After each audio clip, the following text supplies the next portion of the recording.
নমস্কার, কেমন আছেন সবাই? ঋতুশ্রীর আরও একটা ব্লগে আপনাদেরকে অনেক স্বাগত জানাই। চলুন আজকের ব্লগটা শুরু করা যাক। আজকে কিন্তু আপনাদের একদম আর্লি একটা মর্নিং রুটিন দেখাচ্ছি। এটা কিন্তু আমার বাসি ঘর ঝাড় দেওয়া। আর সবার আগে বলি, আমি কিন্তু রাতের যে ড্রেসটা ছিল সেটা কিন্তু ঝেড়ে নিয়ে এই বাসি ঘরটা ঝাড় দিতে এসেছি। তো এখানে বাসি ঘর ঝাড় দিচ্ছি, প্রবেশদ্বারও ঝাড় দিচ্ছি।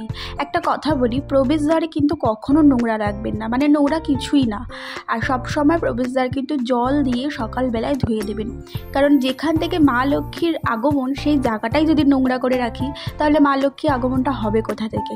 আমি কিন্তু আমার প্রবেশদ্বারে কখনো নোংরা কিছু ফেলি না, আর নোংরা দেখলেও সেটাকে আমি কিন্তু জল দিয়ে ধুয়ে দিই। আর দেখুন, তারপরে আমি এখানে চলে এসেছি একটুখানি। আজকে কিন্তু আমি জামাই ষষ্ঠীর জন্য ওই বাড়িতে চলে যাব। আমার এই বাড়ি ওই বাড়ি যাওয়া না যাওয়া দুটোই সমান, কিন্তু তবুও বাপের বাড়ি তো বাপের বাড়ি হয়। তো যাই হোক, ওই বাড়িতে যাব। তো সকালবেলায় কিন্তু এখানে আজকে আমি না, আমার হাজব্যান্ড কিন্তু এখানে ভাত আর তার মধ্যে একটু আলু সেদ্ধ আর ডিম সেদ্ধ বসিয়ে দিয়েছে। আমাদের যেহেতু জলের বিজনেস আছে, ও গেল জল দিতে, আর আমি কিন্তু এখানে দিয়ে দিচ্ছি হচ্ছে ডাল সেদ্ধ। আর দেখুন, এখানে এক গ্লাস জল নিয়ে সকালবেলা কিন্তু বসে জলটা খাওয়া উচিত, দাঁড়িয়ে কিন্তু জল খাওয়া উচিত না। আর বসে আর গ্লাসে জল খাওয়া উচিত। আর কথা বলতে বলতে এদিকে ভাতটাও হয়ে গেছে, ভাতটা আমি গড় দিয়ে দিলাম। আর এদিকে কিন্তু ডালটা সেদ্ধ করে নিয়েছি, ডালটাও হয়ে গেছে। এখানে একটু সর্ষের তেল দিয়ে নামিয়ে নিলাম। ও হাজব্যান্ড অফিসে টিফিনে নিয়ে যাচ্ছে এটাই, ডাল সেদ্ধ, ডিম সেদ্ধ, আলু সেদ্ধ। দেখুন, এবার তো চা খাওয়ার পালা।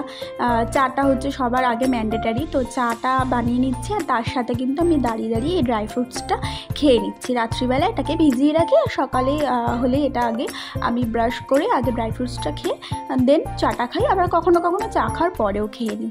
আর তারপরে দেখুন, এখানে সকাল সকাল ঘরটার মুছে নিচ্ছি, কারণ যাব যখন ঘরটার মুছে নিয়েই যাব। দুদিন হয়তো আবার ঘরটা মোছা পড়বে না, তো তার জন্য ঘরটা ভালো করে ঝাড় দিয়ে মুছে নিচ্ছি। সংসারে কিছু কিছু টিপস আছে, যেই টিপসগুলো মানলে কিন্তু আমাদের ঘরে নেগেটিভিটি কেটে যায়, বা আমাদের ঘরে মা লক্ষ্মীর আগমন হয়। আর আমি যতটুকু জানি, যেইভাবে জানি, আমি সেভাবেই কিন্তু পালন করার চেষ্টা করি। যেমন বললাম, প্রবেশদ্বারে কখনো নোংরা ফেলতে নেই, বা নোংরা কোনো কিছুই ফেলতে নেই। সবসময় টিপটাপ নিট অ্যান্ড ক্লিন রাখতে হয়। এবার দেখুন, যাতায়াতের পথ যতটা পারি ততটা আমি চেষ্টা করি। আর দেখুন, এখানে কিন্তু আমি ওই বাড়ি থেকে এই বাড়ি চলে এসেছি। আমার স্নান টান সবই করা হয়ে গেছে, প্রায় অনেকক্ষণ একটুখানি ফোন দেখলাম, ছেলের সাথে একটুখানি খেললাম। অ্যাকচুয়ালি এই বাড়িতে আসলে আর কোনো কাজ থাকে না, কাজের কোনো প্রেশারই নেই, একটু করবোই অবশ্যই, যেহেতু আজকে এলাম। তো চলো, এখন করবো হচ্ছে লাঞ্চ। তো চলো, আজকে লাঞ্চের মেনুতে মা কী করেছে সেটা তোমাদের সাথে শেয়ার করে দিই। এখানে মাইক্রোওয়েভে দিয়েছিলাম, দাঁড়াও, একটুখানি বড়া ভাজা, আর এটা হচ্ছে ডাল। আর একটা জিনিস গরম করবো, সেটা হচ্ছে মা কালকে একটা তরকারি করেছে, তরকারিটা গরম করে নিচ্ছি। তারপর চলো দেখিয়ে দিই মা আজকে কী রান্না করেছি। তো এখানে দেখো, রান্না করেছে হচ্ছে মাছের ঝোল, আর ভেন্ডি আলু ভাজা করেছিল, আর এখানে কচু শাক করেছিল।